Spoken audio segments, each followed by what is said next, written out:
Hi all, welcome to my YouTube channel. In this video, we will discuss about steps in NLP. Okay, steps అని అడగొచ్చు ఎగ్జామ్లో, లేకుంటే phases అని అడగొచ్చు. Okay, ఈ వీడియో చూసే ముందు మీరు బిఫోర్ వీడియోస్ చూసి రండి, ఎందుకంటే అందులో బేసిక్స్ చెప్పాను. ఎన్ఎల్పి గురించి కీ ఫ్యూచర్స్ ఏముంటాయి, అప్లికేషన్స్ ఏముంటాయి, ఎన్ఎల్పి అంటే ఏంటిది, వాటి గురించి చెప్పాను. ఈ వీడియోలో మనం స్టెప్స్ ఇన్ ఎన్ఎల్పి గురించి డిస్కస్ చేద్దాం. Before starting this video, please subscribe to my channel for more updates. Press bell icon. దీంట్లో 5 ఫేజెస్ ఉంటాయి మనకి: lexical analysis, syntactic analysis, semantic analysis and discourse integration or analysis, pragmatic analysis. Okay, మీరు నేను చెప్పేది ఏమైనా ఉంటే అర్థం కాకుంటే మీరు ఏం భయపడవాకండి, ఎందుకంటే ఈ లెక్సికల్ ఎనాలిసిస్ ఇక్కడ వస్తుంది, మీకు సింటాక్టిక్ ఎనాలిసిస్ ఎక్కడ వస్తుందంటే 2nd యూనిట్లో వస్తుంది, ఈ సిమాంటిక్ ఎనాలిసిస్ 3rd యూనిట్లో వస్తుంది. అండ్ ఇవి ఇక్కడ కూడా అంతా డిస్కస్ చేయాలి. 4th 5th ఫేజెస్ ఇవి కూడా మీకు సింపుల్గా చెప్తా. ఇక్కడ జస్ట్ ఇంట్రొడక్షన్ ఉంటుంది, మీరు ఒక్కొక్క యూనిట్కి వెళ్తుంటే ఇన్ డీటెయిల్గా ఉంటుంది. ఓకే, మీకు అర్థమవుతుంది. లెక్సికల్ అనాలిసిస్ అంటే ఏంటిదంటే, మీరు లాస్ట్ వీడియోలో టోకెనైజేషన్ గురించి చదువుకున్నారు కదా, ఆ కాన్సెప్ట్ ఇక్కడ ఉంటుంది. ఓకే, మీరు లాస్ట్ వీడియో చూసి రాకుంటే అది చూసి రాండి, ఎందుకంటే ఇది ఈజీ అవుతుంది మీకు ఇప్పుడు ఇది అండర్స్టాండ్ చేసుకోవడానికి. ఓకే, లెక్సికల్ ఎనాలిసిస్ అంటే ఏంటంటే ఫస్ట్ ఫేజ్ ఇన్ ఎన్ఎల్పిలో first phase lexical analysis. Okay, lexical analysis in NLP is the process of breaking down a sentence or text into individual words or tokens. Last వీడియోలో నేను tokenization ఏం చెప్పినో lexical analysis కూడా అంతే. Okay, ఏంటిదంటే ఒక sentence ఉందనుకో, దాన్ని టోకెన్స్గా, ఓకే, ఇండివిజువల్ వర్డ్స్గా, లేకుంటే టోకెన్స్, వర్డ్స్ అన్న ఒకటి, టోకెన్స్ అన్న ఒకటి గుర్తుపెట్టుకోండి. ఓకే, నేను మరీ ఏం చెప్తున్నా అంటే లాస్ట్ వీడియో చూసి రాండి, ఎందుకంటే అక్కడ కొంచెం బేసిక్గా చెప్పినా, ఇక్కడ కొంచెం స్పీడ్గా చెప్తా. ఓకే, అక్కడ మీకు బేసిక్స్ అన్నీ వచ్చేసే ఉంటాయి. నా టోకెన్స్ అంటే ఏంటి ఆల్రెడీ నేను ఆ కాన్సెప్ట్ చెప్పినా కాబట్టి ఇక్కడ అంత ఇన్ డీటెయిల్గా నేను ఎక్స్ప్లెయిన్ చేయాలనుకోవట్లేదు. అండ్ లెక్సికల్ ఎనాలిసిస్ అంటే breaking down a sentence into tokens is called as tokens or words. Tokens అని ఒకటి, వర్డ్స్ అని ఒకటి, into a breaking down a sentence into tokens or words is known as tokenizations or lexical analysis. Okay, lexical analysis అంటే ఏంటంటే in NLP is the process of breaking down a sentence or text into individual words or tokens. Okay, it focus on identifying the basic units of meaning like words, punctuation marks and symbols. ఇది కూడా మీకు already మీకు చెప్పేశాను, ఎందుకంటే parts of speech tagging అని చెప్పాను key features of ఎన్ఎల్పిలో. అందుకోసం previous video చూసే ఈ వీడియోకి రండి, ఎందుకంటే కీ ఫీచర్స్ ఆఫ్ ఎన్ఎల్ అక్కడ కొంచెం మీకు బేసిక్స్ కవర్ అయితే. ఇప్పుడు కొంచెం ఇక్కడ నేను స్పెసిఫిక్గా మీకు పార్ట్స్ ఆఫ్ స్పీచ్ ట్యాగింగ్ అని నేను ఇక్కడ ఏం మెన్షన్ చేయలేదు, జస్ట్ మీరు అర్థం చేసుకోవాలి. ఇలా బ్రేక్ అంటే బేసిక్ యూనిట్స్ ఆఫ్ మీనింగ్ అంటే నౌన్ని, ప్రనౌన్ని, పంక్చుయేషన్ మార్క్స్ ఇలా ఐడెంటిఫై చేసుకోవడానికి పార్ట్స్ ఆఫ్ స్పీచ్ ట్యాగింగ్ అని మీకు గుర్తుండిపోవాలి. ఓకేనా, ఈ లెక్సికల్ అనాలిసిస్ అంటే ఏంటి, సింపుల్గా టోకెనైజేషన్. ఓకే, టోకెనైజేషన్ డెఫినేషన్ రాయండి లాస్ట్ వీడియోలో. ఇదేంటిదంటే పార్ట్స్ ఆఫ్ స్పీచ్ కాన్సెప్ట్ గుర్తు రావాలి. ఓకే, మీకు ఫర్ ఎగ్జాంపుల్ ఒక సెంటెన్స్ తీసుకోండి, the cat sat on the mat. ఈ సెంటెన్స్, ఓకే, ఇది cat sat on the map. ఇక్కడ టోకెన్స్ ఏమవుతాయి, the cat sat on the mat అంటే మొత్తం 6 టోకెన్స్ ఉన్నాయంట. Okay, they are 6 tokens in this sentence. Okay, ఎన్ని వర్డ్స్ ఉంటే అన్ని టోకెన్స్ ఉన్నట్టు. ఓకే, టోకెన్స్ వర్డ్స్ ఒకటే. ఓకే, కానీ ఇక్కడ మనం ఎన్ఎల్పిలో ఏం చూస్తాం, టోకెన్స్ అంటాం అంతే. Okay, categorise the and the as articles. ఈ ద ఏమవుతాయి, 2 ఆర్టికల్స్ అవుతాయి. క్యాట్ ఏమవుతుంది, క్యాట్, మ్యాట్ నౌన్స్ అవుతాయి.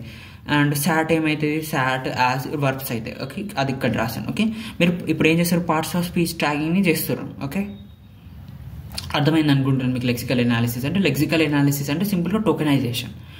ఆ తర్వాత ఏం చేస్తారు, parts of speech tagging concept వచ్చింది. ఆఫ్టర్ దట్ ఏంటి, ఒక ఎగ్జాంపుల్ తీసుకుని దాని టోకెన్స్గా డివైడ్ చేసారు, దానిలో ఆర్టికల్స్ ఇవి, నౌన్స్ ఇవి, వర్బ్స్ ఇవి అని ఐడెంటిఫై చేశారు. ఓకే, సింపుల్స్. నెక్స్ట్ ఫేజ్ చూద్దాం. Next syntactic analysis and semantic analysis. Next syntactic analysis అంటే పార్సింగ్ కూడా అంటారు. మీరు 2nd యూనిట్లో ఇన్ డీటెయిల్గా నేర్చుకుంటారు పార్సింగ్ అంటే ఏంటిది, పార్సింగ్లో టైప్స్ ఏంటివి, స్పేస్ స్ట్రక్చర్డ్ గ్రాఫ్ అట్లా ఉంటాయి.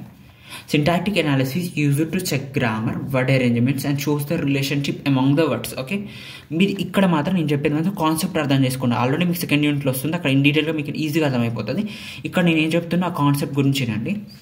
Examines the grammatical structure of sentence. The goal is to figure out the roles of each word in a sentence, how they are related, which helps in understanding the sentence overall grammatic structure. Okay, for example ఈ two సెంటెన్స్ని identify చేయండి. The school goes to boy. ఈ sentence అసలు సింటాక్టికల్గా correct ఉందా అసలుకి? The boys goes to school అంటే correct, okay. కానీ the school goes to boys అంటే కరెక్ట్ కాదు కదా. అందుకోసమే is rejected by English syntactic analysis.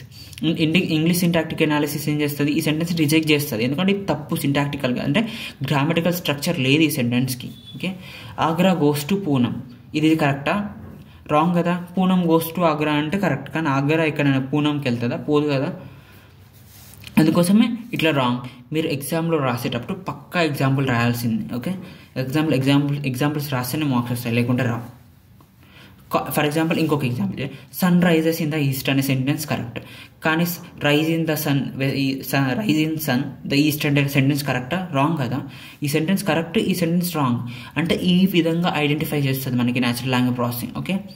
Syntactic analysis అంతే, అంటే ఏం లేదు, checking the grammar, word arrangements కరెక్ట్గా ఉన్నాయా, గ్రామటికల్గా ఈ సెంటెన్స్ కరెక్ట్గా ఉందా లేదా ఎక్స్ప్లెయిన్ చేస్తుంది, okay. Next semantic analysis deals with the meaning of words and sentences, okay. Words వాటి యొక్క మీనింగ్ గురించి డీల్స్ చేస్తాయి, అంటే వర్డ్స్ సెంటెన్స్ యొక్క మీనింగ్ గురించి డీల్ చేస్తుంది, okay. Deals with the meaning of words and sentence. It mainly focus on literal meaning of words, phrases and sentences. For example మీరు example తీసుకోండి, మీకు ఈజీగా అర్థమవుతుంది. Consider the sentence the apple ate a banana. ఈ sentence సింటాక్టికల్గా కరెక్టా రాంగా అంటే మీరేం చెప్తారు? కరెక్టే కదా. సింటాక్టికల్గా ఈ సెంటెన్స్ కరెక్టే, కానీ సిమాంటికల్గా ఈ సెంటెన్స్ రాంగ్. ఎందుకంటే ఈ సెంటెన్స్కి మీనింగ్ లేదు అసలుకి. ఎక్కడైనా యాపిల్ బనానా తింటుందా? తినదు కదా. ఎవరైనా for example Rajesh ate banana అంటే కరెక్ట్, కానీ ద యాపిల్ ఏట్ బనానా అంటే రాంగ్ కదా. ఈ సెంటెన్స్ మీనింగ్ పరంగా తప్పు, కానీ స్ట్రక్చర్ పరంగా కరెక్టే ఉంది. దీంట్లో గ్రామర్ అంతా కరెక్ట్గానే ఉంది, ఓకే.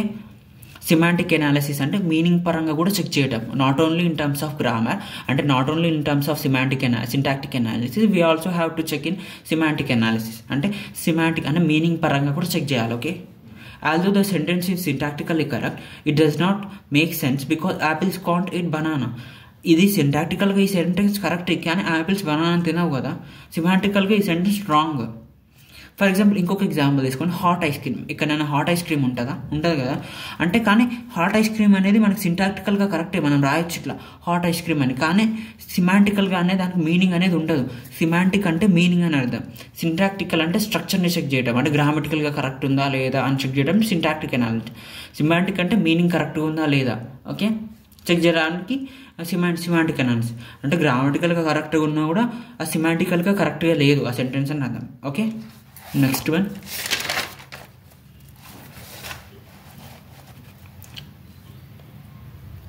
Discourse integration, okay.